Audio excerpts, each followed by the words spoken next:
Have you ever stopped to think about who died first, Adam or Eve? It seems like a simple question, but the answer can completely change the way we view the biblical narrative. The Bible clearly mentions Adam's death, but remains almost completely silent about Eve's final fate. Could this be just an unimportant detail, or is there a hidden meaning that few have noticed? Some ancient traditions suggest that Eve died years after Adam, while other apocryphal sources point to an even more intriguing truth. What if this silence is not an oversight, but rather a hidden message left to be discovered only by those who delve deeply into the scriptures? For centuries, theologians and scholars have tried to understand why the sacred narrative explicitly records Adam's death, but not Eve's. Could this omission be an intentional choice to convey a greater revelation? What if this absence in the biblical text is, in fact, a clue to something much deeper and more symbolic? There is an interpretation that could completely change the way we understand Eve's role in the history of humanity and her connection to redemption. What really happened to Eve after Adam's death?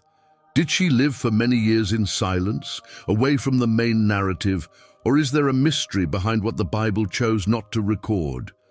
What if this absence is a key to understanding something greater, something that can reveal hidden truths about the divine plan?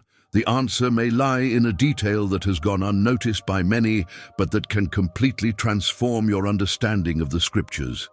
Now, get ready, because what you are about to discover may change everything you knew about this story. The story of Job is one of the most impactful and challenging narratives in the Bible.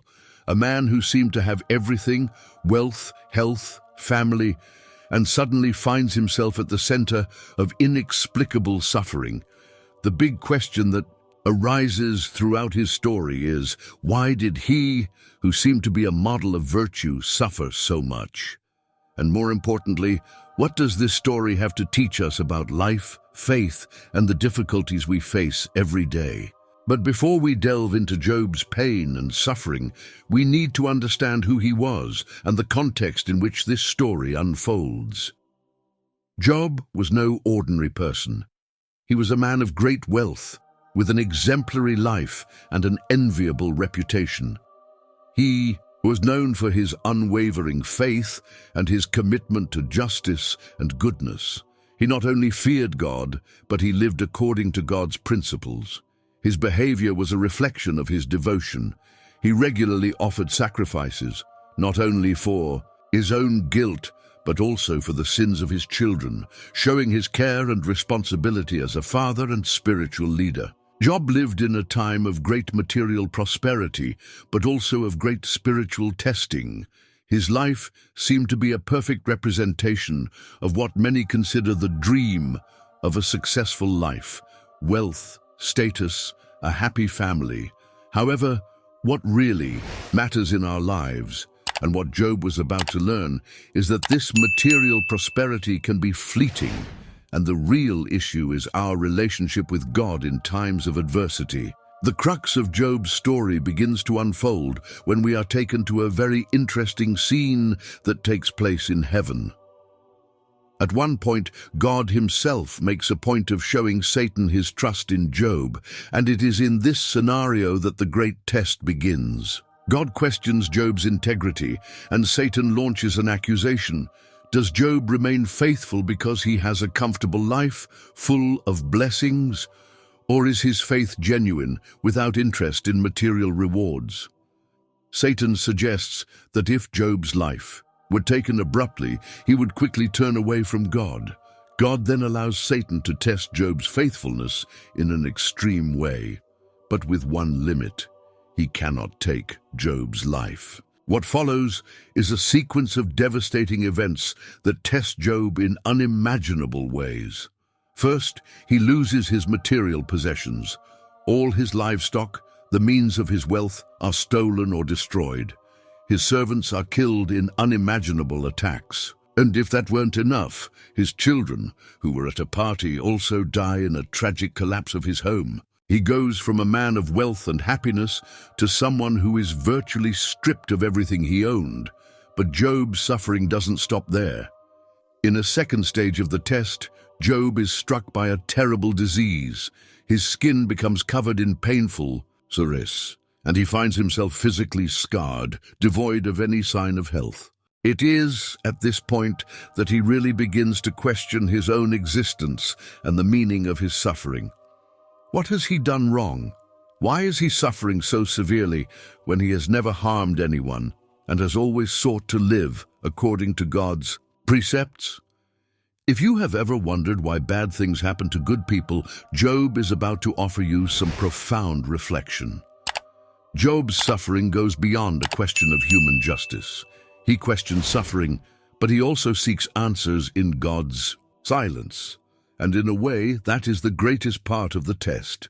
God does not answer right away, and this puts Job in a vulnerable and painful position. He seeks explanations, but none come. At this point in the story, many would argue that Job's suffering is an example of divine injustice. But if we look more closely, we see that his suffering is not a punishment, but an opportunity to reflect on faith, the nature of God, and the purpose of human life. Suffering in this context becomes a tool for transformation. Job is being challenged to look beyond the immediate, to see beyond earthly pains, and to delve deeper into more existential questions about the reason for life and pain.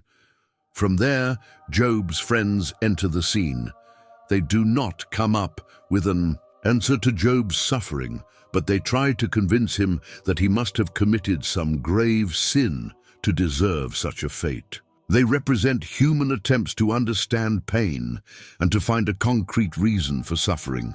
But deep down, these explanations are not enough for Job. He needs something more than logical justifications. He needs a genuine encounter with God. What is most intriguing about this story, however, is that Job, even in the face of so much loss and suffering, does not give up his search for answers. Instead of rebelling against God, he continues to question him, and most importantly, he maintains a silent hope that one day God will reveal himself and give him an explanation. This is the core of true faith. It is not a faith that is based on easy answers or material blessings, but a faith that is built amid doubts, unanswered questions, and God's silence. And it is in this silence that the true test of Job's faith begins. Can he still trust God, even when he does not understand why he is suffering? Can he continue to believe in a good God, even when the circumstances around him seem to say otherwise? This is the question that transcends Job's story and applies to all of us. Now you may be wondering, what does this story of suffering have to do with your life? The answer lies right at the heart of Job's narrative. Many times, we too face moments of pain, uncertainty, and questioning. Job's story teaches us that true faith is not based solely on moments of blessing or prosperity, but on how we respond to suffering, loss, and God's silence. If you are struggling, if life seems to be taking everything you have, Job's story can be a source of comfort. Job didn't receive all the answers he sought, but he didn't give up hope. And in the end, he found a deeper truth about God than he ever imagined. The great lesson of Job is that even in the greatest adversity, faith can lead us to a deeper understanding of who God is and his plan for our lives. As we continue to explore Job's story, you'll see that his suffering is not the end of the story, but a path to a deeper revelation about God and ourselves. It's this process of growth in the midst of pain that makes Job's story so relevant to all of us. Job's journey is not just his journey. It's the journey of all those who face hardship, doubt, and moments of crisis. And in following his journey, Job shows us that true victory comes not from escaping suffering, but from our ability to remain faithful, even when the answers are unclear and the path is uncertain. Now I invite you to join us on this journey. Get ready, because what's coming next will challenge your beliefs, broaden your vision, and perhaps even change your perspective on suffering and faith. Let's delve into the heart of this fascinating story and discover, along with Job, how we can find meaning in the hardships that life throws at us. Job's story continues to unfold in a profound and challenging way, with each moment testing his faith, resilience, and most importantly, his approach to suffering. After he loses all his material possessions and his health, his inner struggle begins to intensify. The first major turning point in Job's narrative occurs when he finds himself alone, without any support from his wealth or his family. Physical pain is only part of what he faces. The emotional and psychological emptiness is even deeper. However, Job's suffering does not come without company. His three friends, Eliphaz, Bildad, and Zophar, appear to comfort him. What begins as an attempt at support turns into a series of philosophical and theological discussions. They try to find a logical explanation for Job's suffering. Deep down, his friends believe that Job's pain is a direct consequence of some hidden sin. They follow the idea that God punishes the unjust and rewards the righteous. This perspective seems simple, but it reveals the human difficulty of understanding suffering without seeking a rational and immediate explanation. Job's friends, with good intentions, accuse him of having committed some serious error. Eliphaz, for example, suggests that Job must have violated some divine law and that as a result, he is being punished. The problem with their view is that it fails to take into account that suffering is not always a direct reflection of a specific sin. They believe that divine justice must be a kind of mathematical formula. If you are good, you will be blessed. If you are bad, you will suffer. To them, Job's pain only makes sense if there is a transgression on his part. Job, on the other hand, refuses to accept this simplistic explanation. Not only does he deny any guilt, but he also feels deeply misunderstood. Throughout his conversations with his friends, he expresses his frustration with the system of justice that seems so rigid and inflexible. Rather than submitting to the accusation of sin, Job begins to question the very nature of divine justice. He wonders why God allows the righteous to suffer and why the wicked, who clearly do evil, often go unpunished. This is a crucial point in Job's story as he challenges the conventional understanding of God's justice. Throughout this part of the narrative, we see that Job's suffering is not only physical, but also emotional and spiritual. He begins to feel abandoned by God. Job asks himself deep and painful questions. Why was I born? Why did God make me exist just to see me suffer?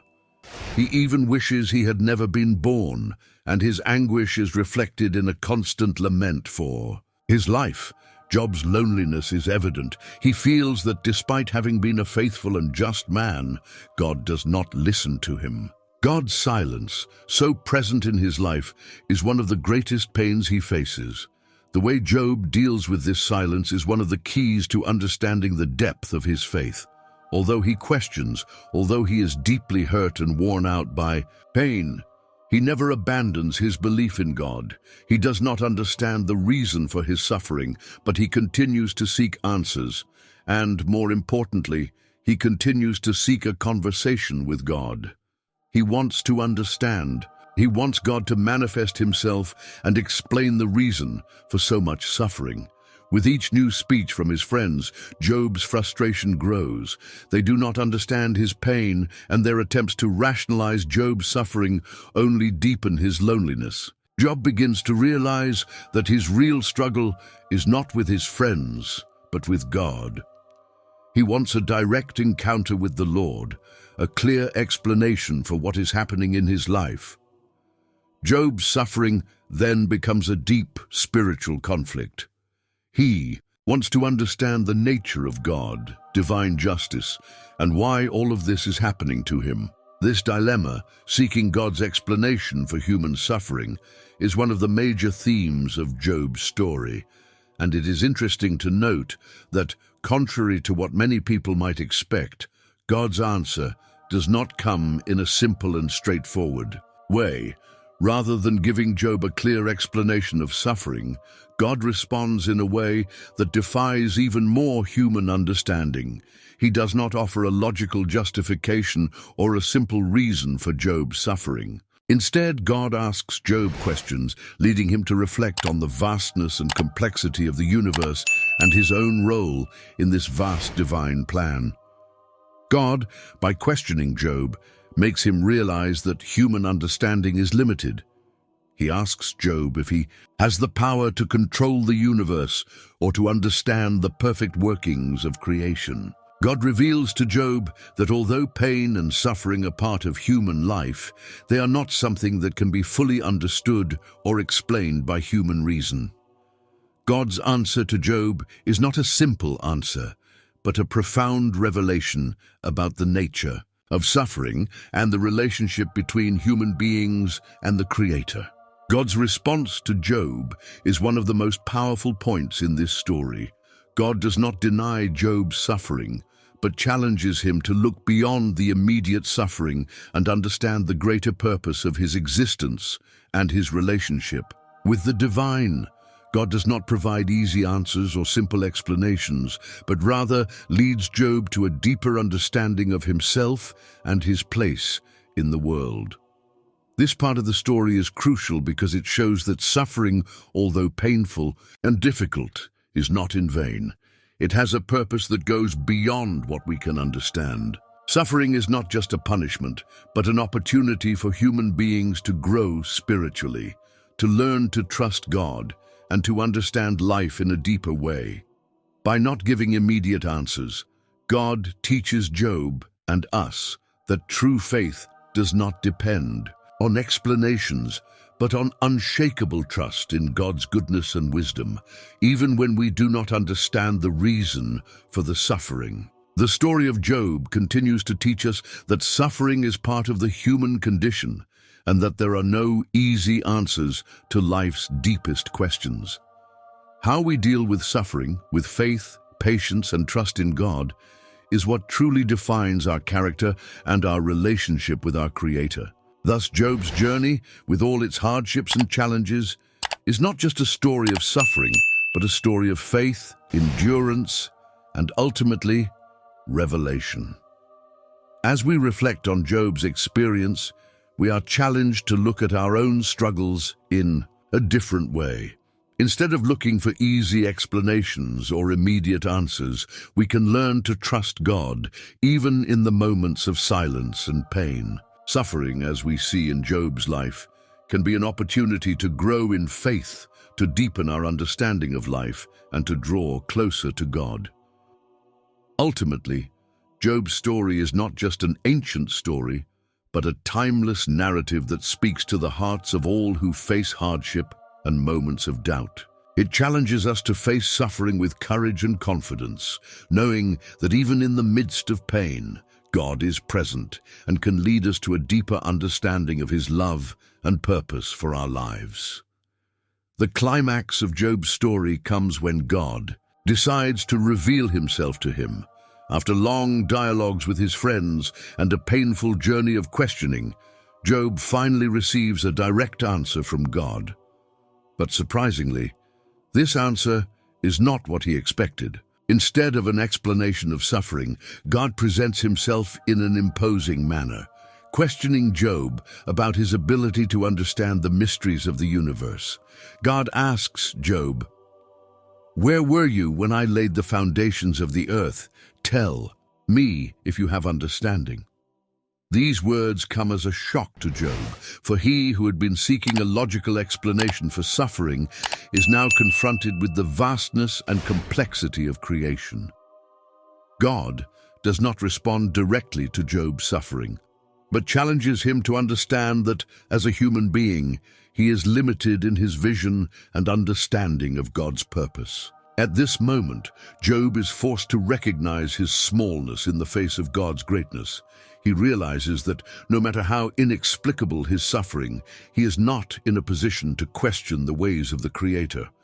God's revelation does not offer an easy explanation, But it shows Job that true faith does not depend on understanding all the reasons, but on trusting God, even without clear answers. The climax of the story is a turning point for Job. He goes from a man in crisis, desolate and questioning, to someone who humbly submits to God's will.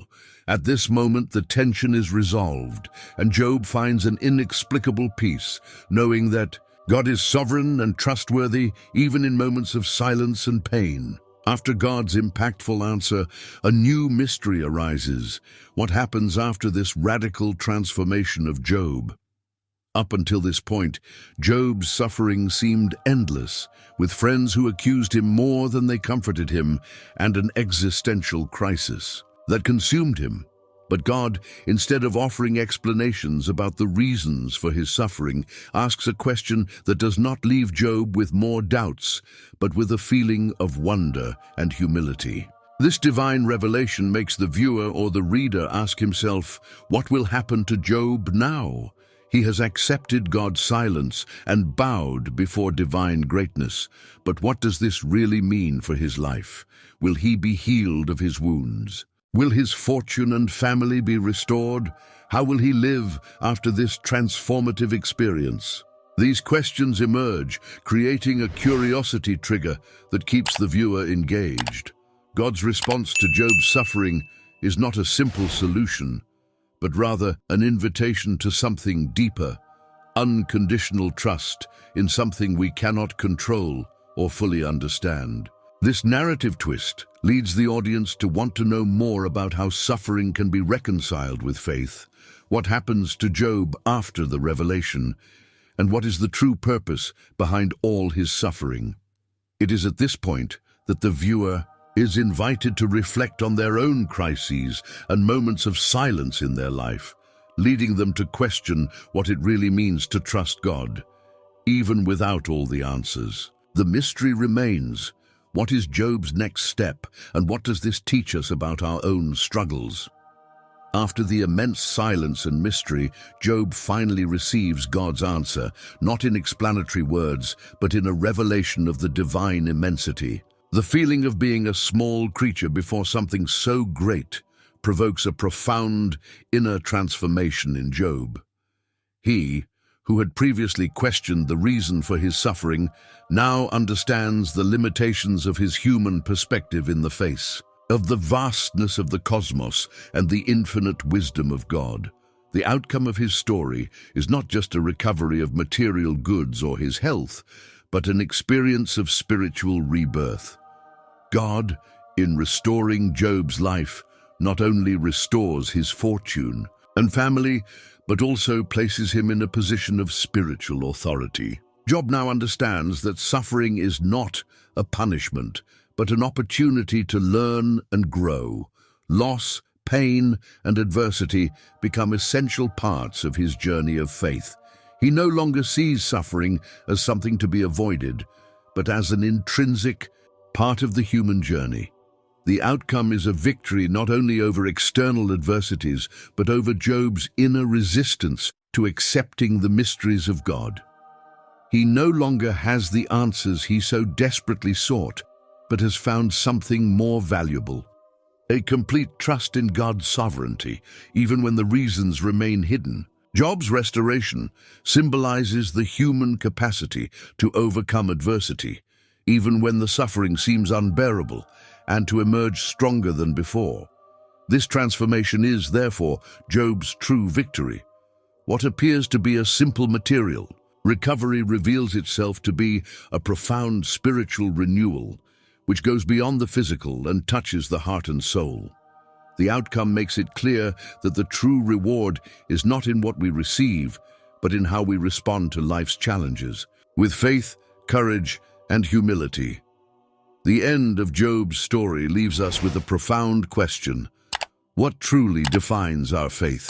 Throughout his journey, Job experienced intense and inexplicable suffering, but what distinguished him was his ability to, even in the face of the most extreme adversity, not abandon his trust in God.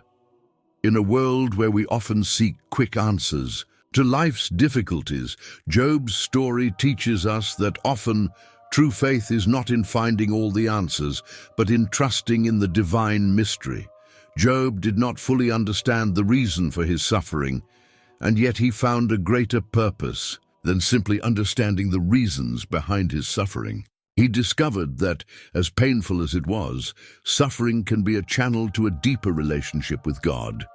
In the process, he also experienced spiritual renewal, recognizing that his life was in the hands of the Creator, and that even in the midst of pain, he could trust in his sovereignty.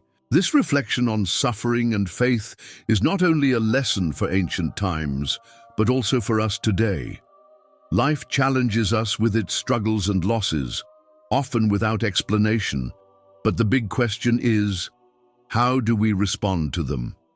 Job teaches us that even in a world where there are often no clear answers, unwavering trust in God can transform suffering into an opportunity for spiritual growth and wisdom. The conclusion of Job's story invites us to reflect on our own relationship with God, on how we deal with difficulties, and most importantly, on how our faith can be a source of strength and transformation, not only in victories, but also in moments of pain and doubt.